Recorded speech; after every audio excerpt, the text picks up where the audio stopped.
Hola amigos, hoy vamos a ver temas muy interesantes sobre la historia, que vamos a comenzar con lo que viene siendo México después de su independencia, pero les voy a poner un breve contexto para que vayan bien desde un inicio.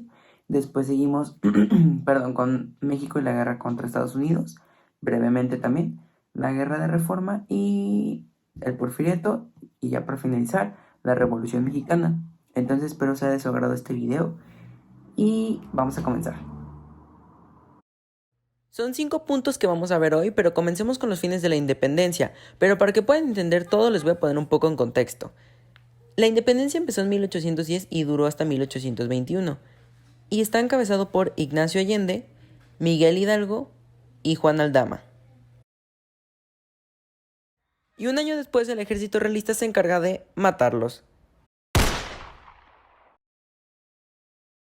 Después continúa Morelos en 1813 y hace el documento Sentimientos de la Nación, pero también lo matan en 1816.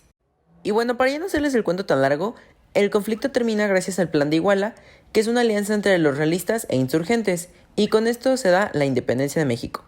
Y bueno, y después de un año en 1822, se corona a lo que es el personaje Agustín de Iturbide, y él fue el primer emperador de México. Ahora, en 1824 se promulgó la Constitución, donde dice que México es una república federal, y también se nombró al primer presidente de México. Y él fue Guadalupe Victoria. Y después de casi 10 años llega Antonio López de Santana a la presidencia. Ahora vamos a conectar con el siguiente tema, el cual es México y la guerra contra Estados Unidos.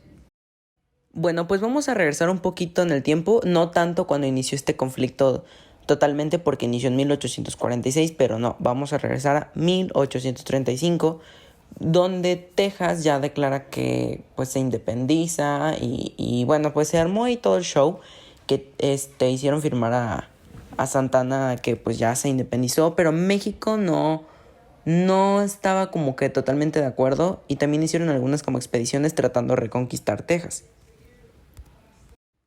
Y pues bueno, en 1846 ahora sí empieza todo, pero también les quiero mencionar pues realmente por qué inició esto. De manera resumida, lo que pasa es que Estados Unidos dice, bueno, no, entonces, ¿sabes qué? Mi frontera es de esta parte y tomo a Texas como si fuera mi territorio. Entonces México no le parece, dice, oye, pues no. Y ya, realmente, entre que no entendió México, pues ya, bueno, perdón, y entre que Estados Unidos decía que era de parte de su territorio, pues ya inició todo esto de la guerra de Estados Unidos contra México, que Estados Unidos la declara el 13 de mayo de 1846 y México también la declara ahora sí el 23 de mayo, si no me equivoco, de 1846 de ese año. Y pues aquí ya empieza todo el show de que Estados Unidos bloquea ahí los puertos de México, entran tropas por Tamaulipas y así ya empieza la guerra. Y como la historia es muy larga, ya me vine hasta el final literalmente, que termina cuando todos los soldados van a lo que es el castillo de Chapultepec en la Ciudad de México.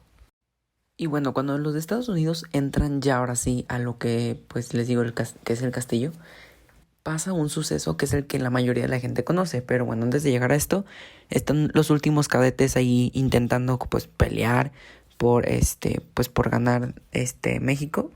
Y bueno, entre esos cadetes está Juan Escutia, que es el que de la mayoría de la gente conoce como les comento, y que cuenta la leyenda que se aventó con la bandera así, pues como si fuera una cobija para que los pues Estados Unidos no la pudieran tomar.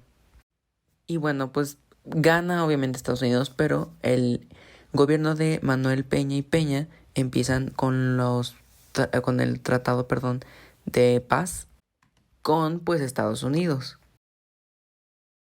Y todo esto terminó con el Tratado de Guadalupe Hidalgo, que pues entregó la mitad del territorio a Estados Unidos. Y continuamos con el siguiente punto que es guerras de reformas, un tema muy interesante también.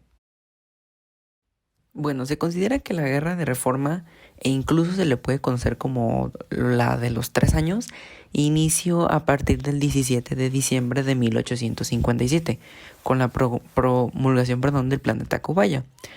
Esto fue hasta el 1 de enero de 1861, que pues fue con la entrada a la Ciudad de México del general Jesús González Ortega. Este conflicto se libró entre los grupos conservadores, o sea, el bando de los conservadores y los liberales. Los primeros buscaban la permanencia del estado de cosas de la colonia, en tanto favorecía sus privilegios y que la economía primero se consolidara al interior del país.